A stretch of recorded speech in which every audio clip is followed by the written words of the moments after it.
Профессор Дамблдор, мен қорқып тұрмын.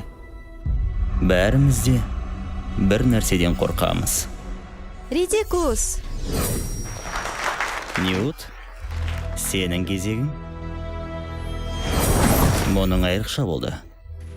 Яғни Скамандр мырзаның ең қорқатын нәрсесі ол... Офисте жұмыс жасау, сэр. Жалғастыра бер, Ньют. Редикулус!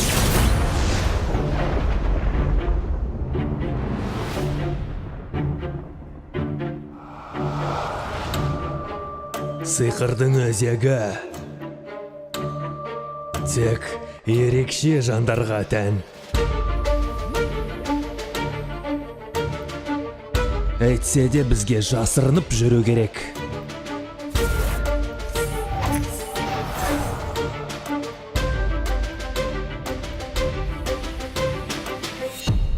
Бірақ ескінің жолдары бізге енді қажет емес. Бәлкім естіген шығарсыз. Гриндевальдсқа аян түсіпті. Онда ол сиқыршылар әлеміне билік етеді депті. Сондықтан оны табуды менен сұрап тұрсыз ба?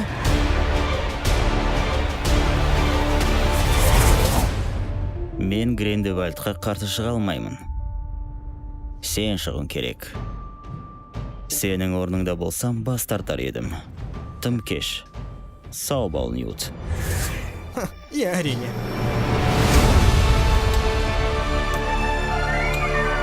Сіз өз мүмкіндіктеріңізді білмей жүрсіз, Скамандр мырза.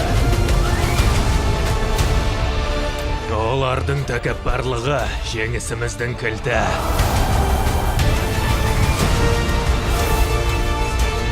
Магылдар дәрменсіз емес.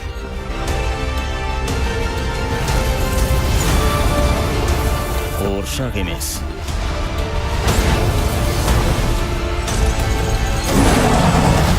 Сен тым мейірімдісің, Ньют. Сен жақсы көрмейтін құбыжық жоқ.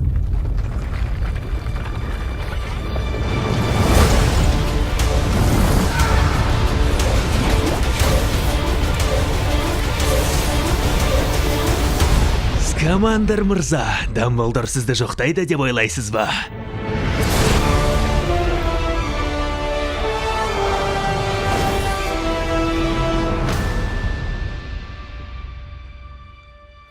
Сіз зарухсыз ба? Жоқ. Тірі адаммын, бірақ алхимикпін, яғни мен өлімсізбін. Оу, Николя Фламель. Жақып Ковальский. Оу. Сізге 400 жас қана берер едім. 15 қарашыдан бастап